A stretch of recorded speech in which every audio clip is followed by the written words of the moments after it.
Welcome to one of the most scenic roads in the world, the Atlantic Ocean Road or Atlantic Highway in Norway. I always wanted to take this majestic road, where 8 spectacular bridges span over tiny islands, where you are literally driving on the ocean for 8 kilometers. It was finished in 1989 and was named the Norwegian construction of the century. And we'll take it with the electrified Volkswagen flagship models, the VW Touareg E-Hybrid and the Touareg R. Let's go!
This is a super special episode. We have the VW Touareg E-Hybrid, the plug-in hybrid version with us, the Atlantic Ocean Road or the Atlantic Highway. It's just right behind us, and also, of course, everything about this luxury SUV. Let's go!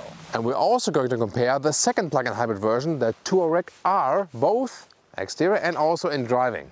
A Touareg 3 here in this generation, huge front grille, a lot of chrome use here in the standard E-Hybrid version, and LED lamps are standard optional. We can see it right here, the Matrix LED. Length at 4.88 meters or 192 inches, and wheels come from 18 to 22 inch with the Touareg R actually. We also have a video of the Touareg R. Here we have 19-inch wheels for you today. It's kind of a good compromise. Crossover wheel arches, and we have a typical Touareg window outline. And in the rear we have horizontally drawn tail lamps right there, also once again with the modern structure. This one gets the E-Hybrid badge. The R has also the E-Hybrid badge. Oh, and by the way, these here look fake exhaust maybe at first, but they are not. So this is a nice integration. Changing cars and changing presenters. When Thomas told me he's going to go check out the Atlantic Ocean Road, I just had to tag along. But here we have the R, the Touareg R. This is also a plug-in hybrid, but as you can see, the entire front fascia is completely blacked out. You still have the 3 main slats here, but they're completely black. So is the little slat that runs diagonally along the headlamps. Basically, black is the name of the game for the R, because as we go along the side as well, we have black mirror caps, a black frame around the window. Another thing to note is, of course, the wheels. You have these really cool 22-inch wheels, and to kind of make the Touareg R look more hunkered down, lower to the ground, the wheel arches are not clad in black plastic, but they are the body color. Towards the rear, same story, but in my opinion, this doesn't look so much more different. The front looks a lot more imposing because of all the front black on the face. Here the black is very small and subtle, just restricted to the lower part of the bumper. You get the VW Touareg with a 3-liter V6 petrol engine, 340 horsepower. Based on that one, there's the E-Hybrid with 381 horsepower system output. Electric motor is kind of integrated in this 8-speed automatic converter gearbox, so it does not affect the all-wheel drive system. 40% in front, 60% in the rear is the base setup here. 6.3 seconds is the acceleration figure. 14 kilowatt hours, the battery kind of small for that size. Here in the Touareg R, while it is fundamentally the same powertrain, it's in a different state of tune. So this makes 462 horsepower, that's about 80 horsepower more, and because of that, it can go in 5.1 seconds, which is about a whole second faster. The 4-wheel drive system and the suspension are the same. And recharging, maximum of 7.2 kilowatt, so 2.5 hours of 0 to 100. Khaki, pretty light, and yeah, high gloss black that might catch scratches and stuff. Door closing sound, really solid, love that. At the same time, we have also the option here for a soft close. The interior is quite luxurious and we have a nice wooden insert right here, matte wood. Ergonomics of the seat is really fantastic. You sit upright, have king of the road driving experience. The E-Hybrid always comes with the InnoVision cockpit, means 12-inch digital instrument left, 15-inch infotainment system on the right, and yeah, I mean, that's a quite impressive appearance, definitely. And also, once again, lovely integrated. And also here with the ambient lighting, that's a very nice integration. This is our Atlantic Ocean Road in Norway. This is like, I mean, look at that. It literally goes through the ocean.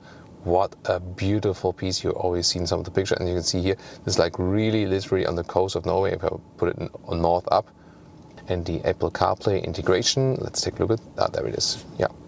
That looks a little bit weird, doesn't it? However, it has actually a decent sound system. There we go. Woo! The audio sound system. That gives us a bass boost. Driving mode selector here, for example, for sporty mode or also for off-road mode. And then it might also play a role that here you can also change the height of the air suspension. It's also one of the vehicles that is most comfortable in the rear because you also sit upright, have a lot of legroom, even tall people, and also a lot of variation here possible with a movable bench, for example. Trunk, it's actually still quite practical. See here, good dimensions. The plug-in hybrid versions are, see here, a little bit higher, so you lose a little bit in height and you cannot lift anything. That's the only downside. Other than that, very well usable, and you can also fold the seats from here as a manual switch like this, and then we can load all the way through.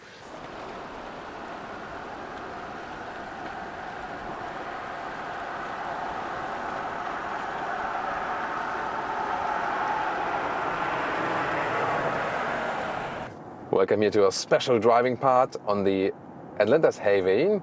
So the Atlantic Ocean Road or the Atlantic Highway, one of the most scenic road in the world, here with the Touareg E-Hybrid V6 plus the plug-in electric drive.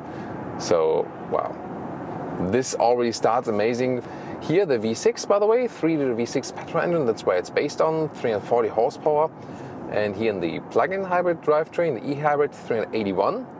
In the R, it would be 462. It is a little bit slower than the R in here, of course, in the acceleration figure. Still, you have the combined boost if you like it. However, most of the time with the Touareg, because it's such a relaxing vehicle, soft air suspension. So with the electric drive, you only get about 40 kilometers or 25 miles. That's not that much. It's actually not enough, we think. So the battery should probably be larger for that. It's for daily commuting or something, for short ways, that's okay. Other than that, not really that well usable. However, inside the city, you can then be locally emission-free. That's the big advantage of that. Here we can go like 40 kilometers to 80. Let's see how that one turns out. Plop, that's it. That was already 85. And yeah, we have to be really controlled now because all our viewers from Norway know traffic control is really strict here, and you either pay a couple of €1,000 or go directly 3 days to jail when you exceed it. So we better don't try that out.